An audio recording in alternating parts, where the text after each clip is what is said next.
The U.S. rifle caliber 30 M1, commonly known as the Garand, is not only a dependable weapon, it also has a terrific wallop, better known as firepower. In fact, one man firing a Garand can do nearly as much damage as 3 men using the old-type Springfield rifle with its hand-operated bolt. Now, to understand the reason behind this increased firepower, you have to know how the Garand operates. So let's take it step by step. The M1 is a semi-automatic, gas-operated and air-cooled weapon. It's fed from a clip which holds 8 rounds. And only a fraction of a second after the trigger is pressed, a bullet is on its way. In this fraction of a second, many important steps occur. We'll take a few minutes and show you. So let's begin by loading a fresh clip and using an animated diagram. This shows what happens when the clip is inserted. The bottom cartridge forces the follower down. The follower arm moves, and its heel rotates the accelerator, camming the operating rod catch down.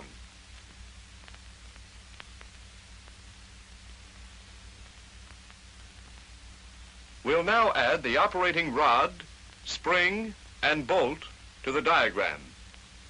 Notice that the bolt is held to the rear by the operating rod, and the rod is held by its catch. Now watch the accelerator as the follower moves down.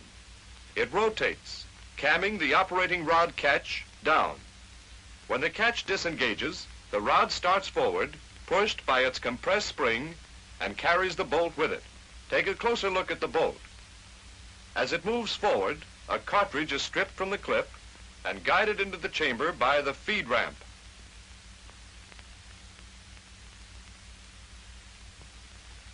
When the cartridge is nearly seated, the bolt begins to lock. Watch how the cam surfaces in the operating rod handle act on the operating lug and rotate the bolt into the locked position once more.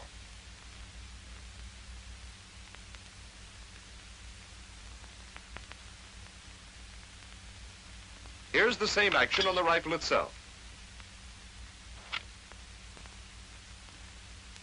Now, as the bolt locks, the extractor snaps into the extractor groove, and the ejector is forced into the face of the bolt, compressing the ejector spring. Remember that this happens as the bolt is locking.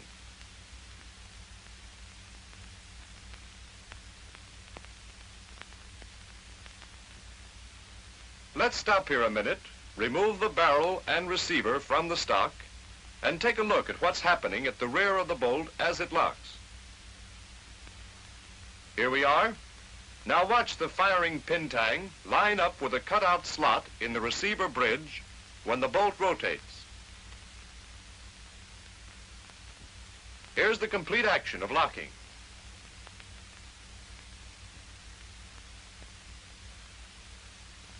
Now that the bolt is locked, we're ready to fire.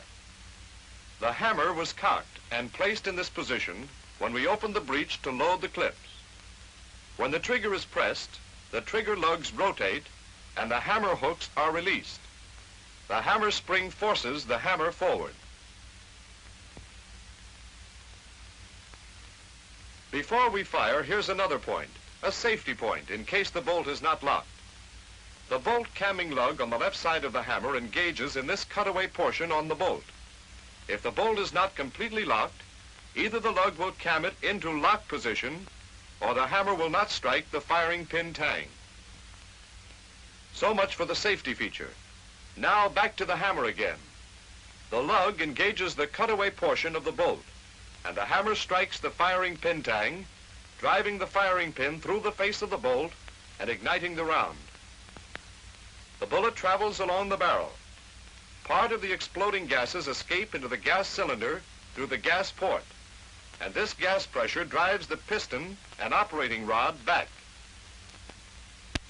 The operating rod moves back about 5/16 of an inch before it hits the operating lug. In other words, the projectile leaves the muzzle before unlocking begins.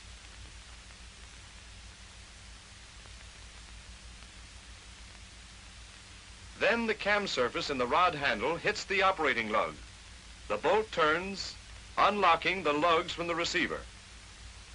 Watch it again.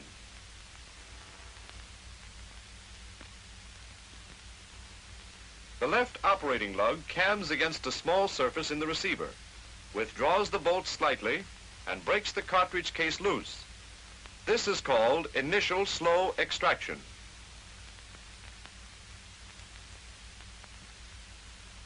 At the same time, the bolt camming lug is cammed out of its notch and forces the hammer away from the firing pin tang. This allows the firing pin tang to cam against this surface on the receiver bridge, withdrawing the firing pin from the bolt face. Here is the same action on the rifle. Now the complete action.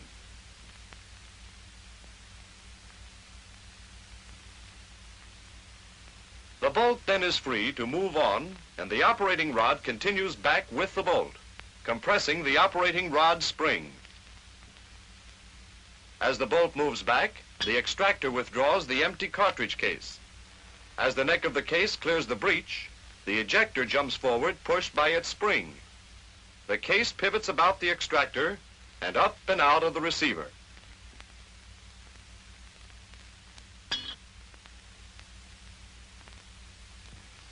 Here's the same thing in animation. Now, as the bolt moves to the rear, it forces the hammer back, which compresses the hammer spring. There the bolt is back, and the hammer is caught by the sear. But look at it again. Notice that the trigger is still all the way back, after the hammer is caught by the sear.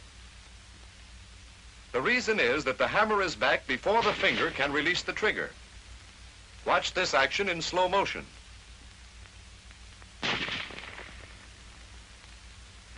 Now we let the trigger forward. It frees the sear from the hammer, which starts forward, but it is caught by the trigger lug. Watch it once more.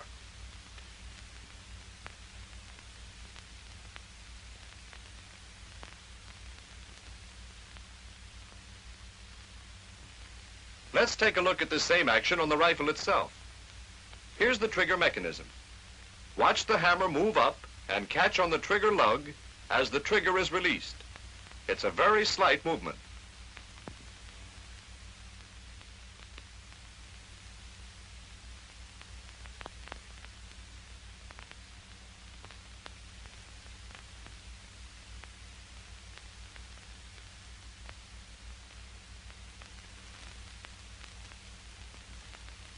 Now, as the bolt reached its rear position, the magazine was uncovered, allowing the empty case to be ejected.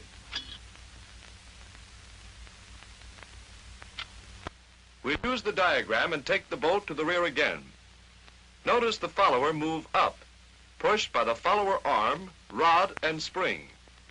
It pushes the next cartridge up into feeding position. Now counter recoil starts. The operating rod spring expands. The rod moves forward, pulling the bolt. The bolt strips a fresh cartridge from the magazine and seats it in the chamber. The bolt locks, and we're ready to fire again. The rifle will fire each time the trigger is pressed until the magazine is empty.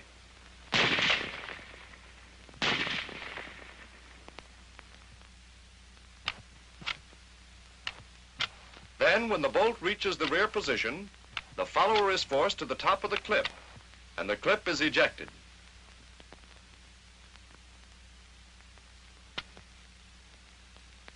Here's how it's done. Notice the curve part of the follower rod. It cams the operating rod catch up, and the catch holds the operating rod back. Let's repeat it.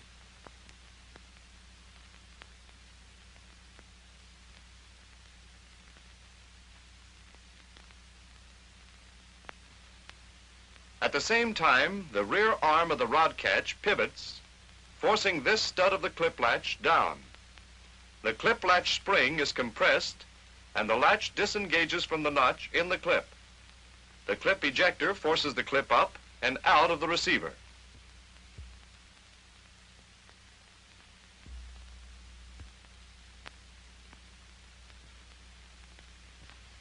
Let's repeat this action again.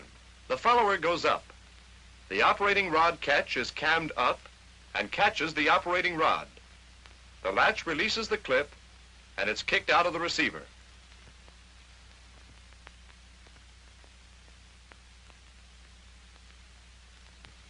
When the fresh clip is loaded, the clip latch spring expands and the latch again engages the clip.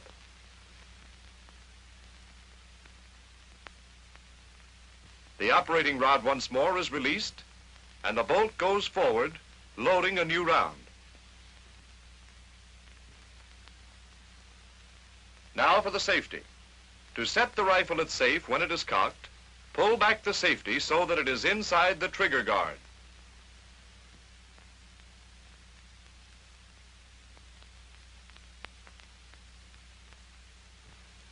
Here's what happens.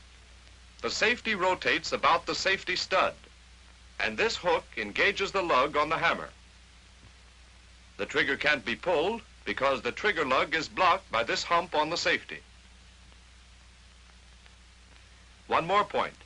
In case of a misfire, the trigger can be cocked by pulling the trigger guard down.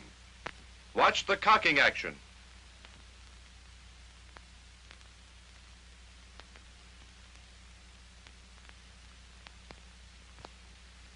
Now let's go back and review a few points. A loaded clip is inserted.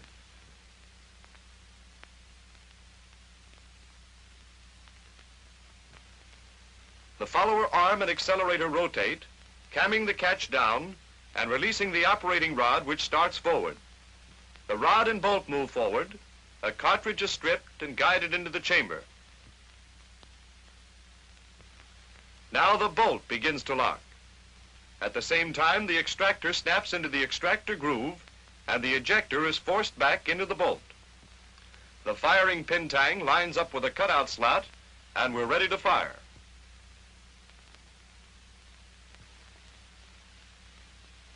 The trigger is pulled. The trigger lug rotates and the hammer goes forward. The firing pin is struck and the cartridge fired. There goes the bullet. Part of the gases escape into the gas cylinder and drive the piston and operating rod back. The bolt is hit, rotates, and starts to unlock. Slow initial extraction takes place. The hammer is cammed back slightly.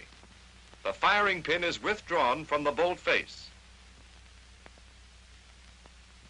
Unlocking is now completed. The empty cartridge case is withdrawn and ejected. The bolt continues back and rides over the hammer. The hammer rotates back and is caught by the sear. Now the trigger is released. The hammer slips from the sear and is caught by the trigger lug. Meanwhile, the follower moves up, pushing the next cartridge into position. The operating rod and bolt move forward. The cartridge is stripped from the magazine, seated, and the bolt is locked. When the bolt comes back after the clip is empty, the follower rises, and the clip is ejected. Notice that the bolt stays open.